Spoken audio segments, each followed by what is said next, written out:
இன்றைக்கும் நம்ம கொடுத்த ஸ்டாக் ரியாக்ட் ஆகிடுச்சிங்க. 3 நாள் முன்னாடி ஒரு ஸ்டாக் கொடுத்துருந்தேன். அது வந்து பார்த்தீங்கன்னா கரெக்டாக நான் சொன்ன இடம் வரைக்கும் மேலே போயிருக்கு. யாரெல்லாம் இதை பார்த்து மேபி நீங்களும் ஒரு அனலைஸ் பண்ணி ட்ரேட் எடுத்துருந்தீங்கன்னா மேபி உங்களுக்கும் ஒரு லாபம் கிடச்சிருக்கும்னு நினைக்கிறேன்.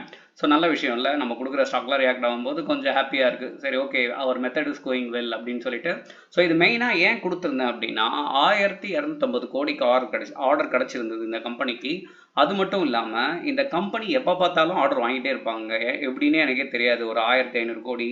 ஸோ ஹிஸ்ட்ரி எடுத்திங்கன்னா அட்லீஸ்ட் 3 மாதத்துக்கு ஒரு தடவை ஆர்டர் இவங்களுக்கு ரிசீவ் ஆகிட்டே இருக்கும். ஏன்னா இந்த கம்பெனி அந்த மாதிரி வேலையை பண்ணுறாங்க டோட்டலாக. ஸோ இது வந்து இபிசி பேஸ் கம்பெனி. ஸோ நீங்களும் செக் பண்ணி பாருங்கள், ரொம்ப வெல் அண்ட் குட் கம்பெனி. நான் ஏன் இவ்வளோ கான்ஃபிடென்ட்டாக கொடுத்தேன் அப்படின்னா 50% கீழே இறங்கியிருந்தது. ஸோ ரொம்ப நாளாக ரேலியே இல்லை. மறுபடியும் இப்போ ஒரு நல்ல ஃபீட் கொடுக்கறதால இந்த ஏறும்னு சொல்லி கொடுத்துருந்தேன். ஸோ அதே மாதிரி நடந்தது. ஓகே, ஸோ இன்றைக்கி ஒரு ஸ்டாக் பார்க்க போகிறோம். அது ஆக்சுவலாக நேற்று நம்ம பார்த்த ஸ்டாக் தான், பட் இன்றைக்கும் அதுக்கு ஒரு நியூஸ் இருக்குது. எஸ், ஸோ என்ன கம்பெனி அப்படின்னா ஜிஆர்எஸ்சி. ஸோ இந்த ஸ்டாக் நேற்று நான் ப்ரெடிக்ட் பண்ணியிருந்தேன். ஸோ அது வந்து இப்படி ஏறும் அப்படின்னு சொல்லிட்டு. ஸோ அதே மாதிரி தான் இருக்குது. இது எல்லாமே நம்ம வீடியோவில் இருக்குது, யூடியூப் வீடியோவில் செக் பண்ணி பாருங்கள், உங்களுக்கு தெரியும். மறுபடியும் ஏன் இந்த ஸ்டாக்கை பேச வந்திருக்கேன் அப்படின்னா இன்றைக்கும் இந்த கம்பெனி ஒரு நியூஸ் வச்சுருக்காங்க, வெயிட்டான நியூஸு. என்னென்னா எம்ஓயு சைன் பண்ணியிருக்காங்க. ஸோ எம்ஓயு சைன் பண்ணதால் கம்பெனி இன்னும் ஆர்டர் எடுக்கிறதுக்கான வாய்ப்புகள் அதிகமாக இருக்குது. ஸோ அந்த ரீசனால் இந்த ஸ்டாக் மேலே போகிறதுக்கு இன்னும் சான்ஸ் இருக்குது. ஆல்ரெடி கவர்மெண்ட் சைட்லேருந்து ஒரு சப்போர்ட் கொடுத்துருக்காங்க. ஸோ ஆல்ரெடி இவங்க சைட்லேருந்து ஒரு எம்ஓயு சைன் பண்ணியிருக்காங்க, ஒரு கம்பெனி சைட்லேருந்தும். சரிங்களா?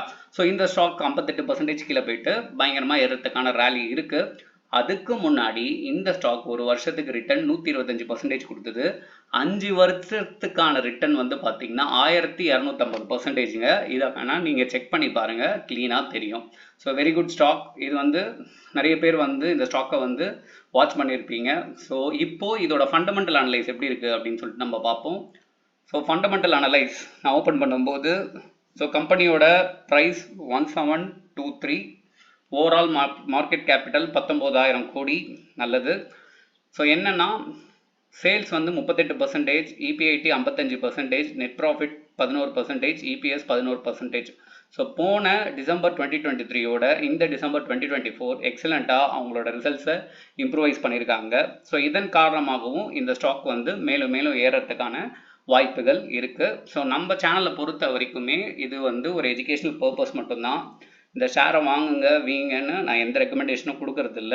So only for your opinion and only for your knowledge purpose I am sharing this. ஓகேங்களா? ஸோ எந்த ஸ்டாக்காக இருந்தாலும் நீங்கள் ஒரு அனலைஸ் போட்டு பை பண்ண பாருங்கள். ஸோ இது பார்க்கும்போது உங்களுக்கு ஈஸியாக ஒரு ஸ்டாக் எப்படி பிக் பண்ணணும் அப்படின்ற ஒரு ஐடியா வரும், அவ்வளோதான். சரிங்களா?